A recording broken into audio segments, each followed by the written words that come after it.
and on we'll go through the wastelands. Hey guys, Alex here, AG Automotive, and here today we've got the 2023 Cherry, and this is the Omoda 5 top of the line. So let's check it out.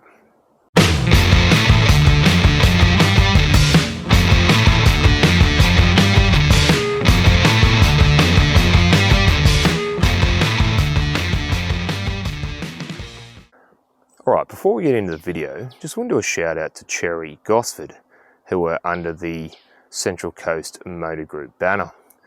And I will leave their details down below, but if you are interested in a Omoda 5 or any of the other CHERY models, go and see them and let them know that Alex from AG Automotive sent you, and they will look after you.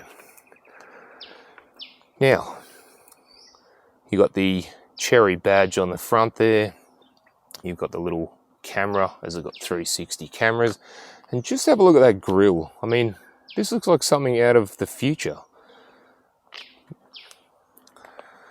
I actually don't mind it. It's a bit in your face, but yeah, it's sort of white, black and silver. You do get the LED daytime running lights and headlights down below. Then you do have some red accents in the bottom bumper there, along with the front parking sensors.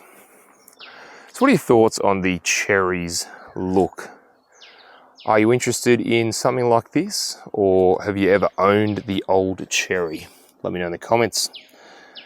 So the wheels on the Omoda 5 are 18-inch wheels, and I think they're nice. They've got a piano black and some red trim, and if you have a look at the brake calipers, red as well. So red goes faster.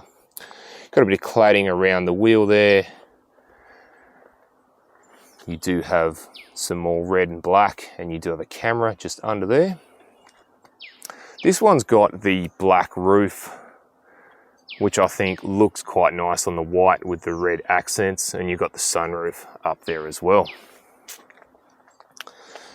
Now, CHERY Gosford have put a sticker on the side there, which I'll leave all those details down below, but it's not bad. 32,990 drive away from. That's pretty cool. And you also get 7-year unlimited kilometre warranty, 7-year cap price servicing, and 7-year roadside assist. So again, you're getting quite good stuff. Now you've got CHERY written along the back there, along with another camera. You've got the Omoda 5 written there, and then you've also got the 230T, which is the Newton meters, as well as a fancy looking bumper with your rear parking sensors, and it sort of has that sort of carbon fiber look. Interesting. You do get some fake exhaust, as you can see. It doesn't go anywhere. The look, I think the look's quite nice actually. And you also do get a roof spoiler there, if you can see. All right, let's go and have a look inside. All right, so inside the Omoda 5. Now, first impressions is it's quite premium looking in here. The finish is very, very nice. Now, you do get soft touch dash. You do get harder door trims, unfortunately, but it makes up with it with some nice sort of wood grain and a nice LED light with some silver trim there. You've even got white stitching around the door there. And then you get piano black from one side to the other. You get a nice pattern that lights up in front of the passenger side. Again, that's pretty cool. And yeah, you get this sort of hard wearing, sort of nice looking plastic, premium looking plastic. So yeah, I'm pretty impressed. So to the right of the steering wheel, you do have your boot release button, and then the steering wheel, full leather, nice to hold. I love the flat bottom there. It's like a racing sort of car, or sports car, as you know. And you do get some silver and piano black finish on the bottom there. And you've got your cruise control and menu controls on the left, and you've got your audio controls and your heated steering wheel on the right. You get auto headlights and auto wipers. You've got the driver monitor just in front of you there. And the screen itself, easy to read. You get digital speedo and tacho. You've got your safety features there, and it shows what other cars are in what lanes in front of you. Now, you do have things like your trip computers, you've even got your tyre pressure monitor, you've got a few menus for like the fatigue driving and things, you've got what media you're listening to, and then you go back to the safety features there. So the media center itself, very nice looking, and I'll tell you, this scroll is very, very quick and easy to use. You do have media from AM, FM radio, or you've got Bluetooth music or USB. You've also got, you can watch videos or look at photos through a USB stick. And last but not least, you do have Android Auto and Apple CarPlay, and they are wireless. So I'll just show you what that looks like. I'll go into Android Auto there. And as you can see, you get full screen integration with your mapping there. And again, the swipe function on the map's really, really good. You can either have the full screen map or 3/4 of the map, and you can go into your apps there. You can actually access the 360 cameras, which we'll go into now. And wow, that is really, really clear. I will be very, very honest with you. That is really, you can have widescreen, full screen, front, you can have back, you can have the 360, or you can have 3D, where you can move the car around. And it's really good, actually. I'm very impressed. So well done to Cherry. So further down, you do have some shortcut buttons for the air conditioning, and if you want to increase any of that, you can. It goes into the screen that you can actually touch screen whatever you want to do. And we've got the engine start stop button. Now, where have I seen this one before? Maybe Mercedes, I think, has one similar to this. And then further down from there, you've got your wireless phone charger. You've also got 2 spaces for a phone, but only one of them is a charger, which is a shame, but as you could have one for the driver, one for the passenger, charging at the same time. But you can plug one into a cable, should you wish. So further behind that, you do have your gear selector, PRND, and your manual modes there. You've got seat heaters for the front and driver and passenger. You've got a mode button for the drive modes so that you can go into Eco or Sport, my favourite. Hazard light switch. You've got your handbrake and auto hold. And then on the right, you've got some shortcut buttons. One goes to your 360 cameras, and one goes to the home screen there. And then below that, you do have a roller knob for the volume, and you can turn the system off altogether if you want. Now, you do get 2 cup holders and a reasonably soft armrest. And if we have a look inside the armrest, it's actually a, believe it or not, it's a cooler box. So, yeah, I think that's pretty awesome, to be honest. And the seats, really, really comfortable leather seats, and you do have the nice stitching on the edges there. And I even love the headrest. It's sort of like one of those seats out of like a high-end sports car sort of thing, or a luxurious European car, so pretty cool. So the glove box, again, quite big, fit a few iPads and your service manuals in there as well. And I wanted to point out under here, you've got lots of space under here. The transmission tunnel sits. You do have 2 USB slots on that side, and you've got a 12-volt plug over here on there, and you've got plenty of storage down there as well. And the sunroof. Now we'll just open that up. So it tilts first, and then you open it. And it unfortunately only goes back about 3/4 of the way, which is a bit of a shame. I think it should go all the way back.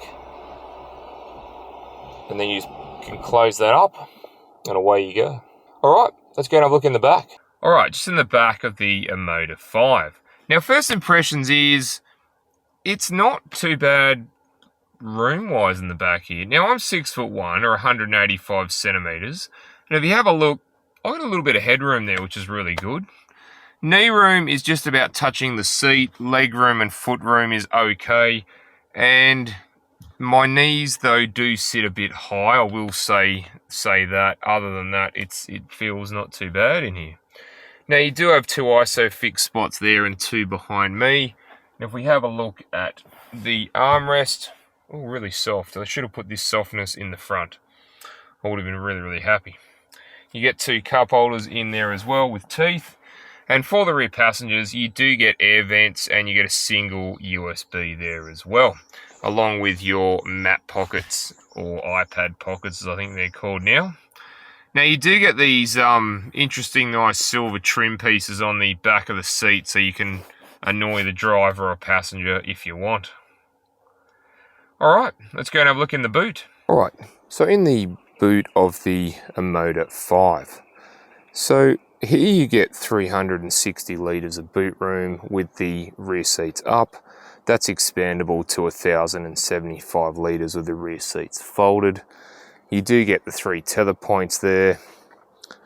You do get, if I lift the carpet up, you get a little bit more space, and then if I lift that up, you've got your space saver spare and your breakdown tools there also. Alright, let's go and have a look under the bonnet. So under the bonnet of the Omoda 5, so here we have a 1.5 litre 4-cylinder turbocharged petrol engine, and it produces 115 kilowatts of power and 230 newton meters of torque. That's mated to a CVT transmission driving the front wheels.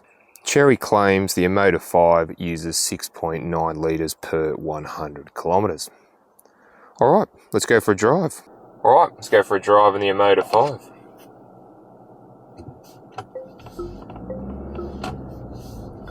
So vision out the front is really good, both sides. Rear vision, the rear vision mirror is like got a curvature in it, and it's like when you put someone else's glasses on, it feels like your eyes just can't seem to adjust to it.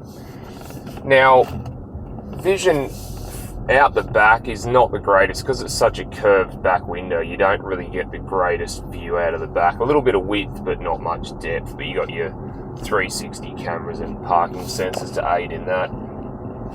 Vision out the side is actually pretty good both sides. So I've just picked a bumpy road, which is not hard to do.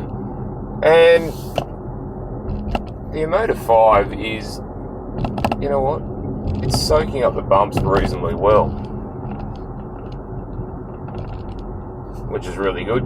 Now steering, I would say it's a little bit on the lighter side for this car. It's a little bit like there's not really much road feel coming through the wheel, but it for around town it's really great having light steering, easy to park and easy to maneuver the vehicle. And the CVT as well, it's a CVT, but it doesn't feel like a CVT. When I first got in it and drove it down the road, it just felt like a normal automatic, and when you put your foot down, it's like it just quickly changes gear, like you're in a normal automatic. So how does the Omoda 5 accelerate? Well, let's put it in sport mode and find out.